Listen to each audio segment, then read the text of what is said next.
we are going to continue Delhi's sentences to speak English with Hindi part 9. So हमने ये जो series start किया है उसका आज पार्ट 9 हम पढ़ाने जा रहे हैं।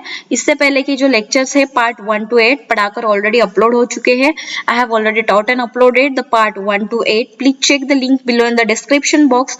ऊपर आई बटन पे भी आपको लिंक देखने को मिल जाएगा। चैनल को लाइक शेयर सब्सक्राइब कीजिएगा and let's start for today's session. और आप सभी का जो प्यार मिल रहा है हमारे चैनल को उसके लिए तहे दिल से धन्यवाद।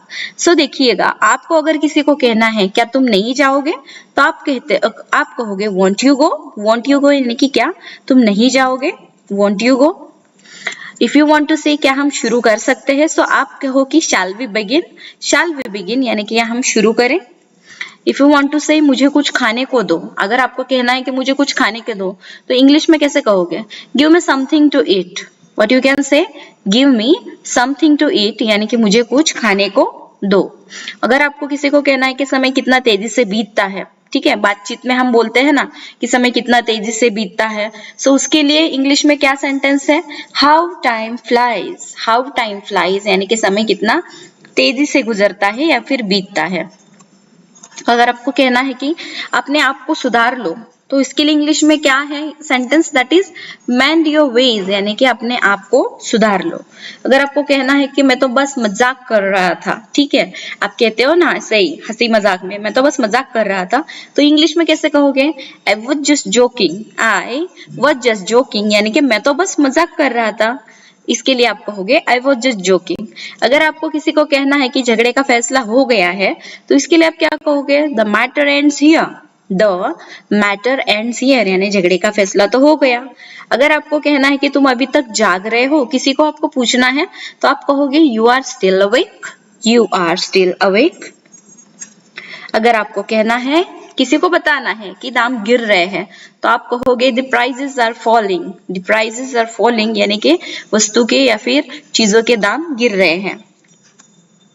मेरा हिसाब चुका दो। अगर आपकी जो उधारी है किसी के पास है तो आप कैसे कहोगे उन्हें कि क्लियर माय अकाउंट यानी कि मेरा हिसाब चुका दो, क्लियर माय अकाउंट। इस तरह से आप कह सकते हो। उधार कभी मत खरीदो, इसके लिए क्या कहोगे, don't buy on credit. Credit यानी कि ऋण राशि रहती है, उधारी को क्या कहते हैं हम इंग्लिश में क्रेडिट कहते हैं। So don't buy on credit का मतलब होता है कि उधार कभी मत खरीदो। अगर आपको कहना है कि यह तालाब उतला है तो इसके लिए आप क्या कहोगे, दिस पॉन्ड इज शैलो। इस तरह से आप बताते हुए बोल सकते हो। अगर आपको कहना है कि मुझे कल रात बुखार हुआ था, आपको आपकी तबीयत के बारे में बताना है कि आपको बुखार हुआ था कल रात, तो इसके लिए क्या कहोगे आप, I had fever last night. I had fever last night यानी कि कल रात मुझे क्या हुआ था, बुखार हुआ था। अगर आपको कहना है कि मुझे अपने सेहत की चिंता है तो इंग्लिश में कैसे कहोगे, that is I am worried about my health. What you can say that is I am worried about my health यानी मुझे अपने सेहत की चिंता है। अगर आपको कहना है कि कोई एक व्यक्ति अगर लंगड़ा है तो आप कहोगे he is lame। अगर वो फीमेल पर्सन है so you can say she is lame। अगर आपको कहना है कि मुझे अक्सर कब्ज रहता है, ठीक है, मुझे अक्सर कब्ज रहता है, हम बातचीत में तो हिंदी में बोलते हैं लेकिन इंग्लिश में कैसे कहेंगे, that is I often have constipation. Constipation यानी कब्ज रहना। आई ऑफन हैव कॉन्स्टिपेशन यानी कि मुझे अक्सर कब्ज रहता है। अगर आपको कहना है कि मेरा पेट खराब है तो इसके लिए आप कहोगे my stomach is upset. But you can say my stomach is upset यानी कि मेरा पेट खराब है। अगर आपको कहना है कि आपको पसीना आ रहा है, इफ यू वांट टू से किसी दूसरे को, सो आप कह सकते हो कि यू आर पर्सपिरिंग या फिर यू आर स्वेटिंग यानी कि आपको पसीना आ रहा है। इस तरह से आप बोल सकते हो। अगर आपको किसी को कहना है कि मुझे नाव चलाना अच्छा लगता है, अगर आपकी वो हैबिट है तो आप क्या कह सकते हो कि I like rowing. I like rowing यानी कि मुझे नाव चलाना अच्छा लगता है। अगर आपको कहना है कि उसके बाल सफेद हैं, ठीक है, तो आप कह सकते हो कि he has grey hair. Grey hair यानी कि सफेद बाल, ब्लैक हेयर यानी कि काले बाल। He has grey hairs यानी कि उसके बाल सफेद है। She has grey hair यानी कि उसके जो फीमेल पर्सन है कि उसके बाल सफेद है। इस तरह से हम बोल सकते हैं। अगर आपको कहना है कि वह हमेशा बात करती रहती है तो इसके लिए आप क्या कहोगे, She always keeps on talking। What you can say, she always keeps on talking, यानी कि वो हमेशा बात करती रहती है। So बच्चों, I hope आप ये लेक्चर्स थ्रू अच्छे से इंग्लिश सीख रहे हो।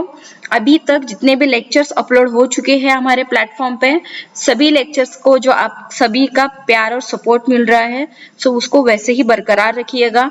Thanks a lot for your love and support, keep supporting.